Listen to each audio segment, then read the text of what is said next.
નમસ્કાર દર્શક મિત્રો, આપ જોઈ રહ્યા છો શિનોર સમાચાર ન્યૂઝ. હું છું એન્કર કવિતા પટેલ. હવે છે અગત્યના સમાચાર. પાવી જેતપુર તાલુકાના સિહોદ ગામે આવેલી ભારજ નદી ઉપરના નવીન બ્રિજનું ખાતમુહૂર્ત 22 માસ બાદ આજ રોજ છોટાઉદેપુરના સાંસદ સભ્ય જશુભાઈ રાઠવાના હસ્તે કરવામાં આવ્યું હતું. ખાતમુહૂર્તથી નવીન બ્રિજ બનવાની શરૂઆત થશે તેવી આશાથી લોકોમાં આનંદ જોવા મળ્યો હતો. છોટાઉદેપુર જિલ્લાના ત્રણેય ધારાસભ્ય તેમજ સાંસદ જશુભાઈના નેતૃત્વ હેઠળ કેન્દ્રના મંત્રી શ્રી નીતિન ગડકરીને મળીને અંગે રજૂઆત કરીને આવ્યા હોય, જેના સંદર્ભે તાજેતરમાં જ 35,58,97,203 કરોડનો એસ્ટિમેટ સરકાર દ્વારા નક્કી કરવામાં ફાળવવામાં આવ્યા છે. 30/11/2024ના રોજ કેન્દ્ર સરકાર દ્વારા મંજૂર કરી પ્રોસેસ કરવામાં આવ્યો હતો, જેમાં હિમાચલ પ્રદેશની અનેક એજન્સીએ 27.68% ડાઉન ટેન્ડર ભરી 25,74 લાખનો આ કોન્ટ્રાક્ટ રાખ્યો છે. આ સમયે સાંસદ જશુભાઈ રાઠવાએ ખાતમુહૂર્ત કરી ઉપસ્થિત કોન્ટ્રાક્ટરને મજબૂત કામ કરવાની માર્મિક ટકોર કરી હતી, તેમજ વેળાસર કામગીરી કરી સત્વરે જનતાને રાહત થાય તેવું આયોજન કરવા માટે સૂચન કર્યું હતું.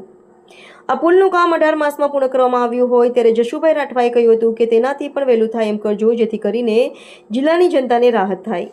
જિલ્લા ભાજપ પ્રમુખ ઉમેશભાઈ રાઠવાએ આ સમયે જે આજુબાજુ ગામના સરપંચોએ અને પોતે મહેનત કરીને જે જનતાને ડાયવર્ઝનો બનાવ્યા હતા તેના પણ વખાણ કર્યા હતા. પાવી જેતપુરના ધારાસભ્ય જયંતિભાઈ રાઠવા, સંખેડાના ધારાસભ્ય અભયસિંહભાઈ તડવી, ખેતીવાડી ઉત્પન્ન બજાર સમિતિ છોટાઉદેપુરના પ્રમુખ મુકેશભાઈ પટેલ, પાવી જેતપુર એપીએમસીના પ્રમુખ ભલુભાઈ પટેલ, ઉપપ્રમુખ મયુરભાઈ પટેલ, ભાજપ જિલ્લાના હોદ્દેદારો એવા ગોવિંદભાઈ મંત્રી, રસિકભાઈ પ્રોફેસર, રમણભાઈ રાઠવા વગેરે મહાનુભાવો તથા આજુબાજુના સરપંચો કાર્યકરો ઉપસ્થિત રહ્યા હતા.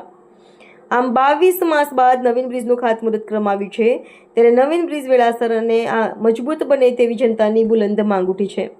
ખાતમુહૂર્ત થતાં જનતામાં આનંદ જોવાઈ રહ્યો છે. રિપોર્ટર વિરેન્દ્રસિંહ દેસાઈ, શિનોર સમાચાર ન્યૂઝ, બોડેલી. નેશનલ હાઈવે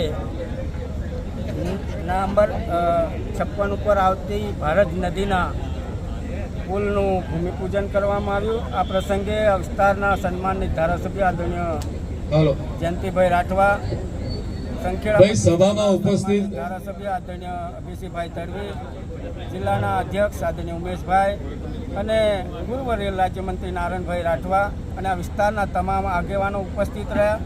ત્યારે આ પુલનું નિર્માણ 18 મહિનામાં થવાનું છે અને આ વિસ્તારને જોડતો આ જિલ્લાનો મુખ્ય રોડ છે, એનો લાભ મળશે. ત્યારે હું આજના તબક્કે ભારત સરકાર અને આ વિભાગના માન્ય કેન્દ્રીય મંત્રી આદરણીય નીતિનભાઈ ગડકરી સાહેબ અને દેશના વડાપ્રધાન આદરણીય નરેન્દ્રભાઈ મોદી સાહેબનો આભાર માનું છું કે એમણે પણ છોટાઉદેપુરના નાગરિકોની ચિંતા કરી.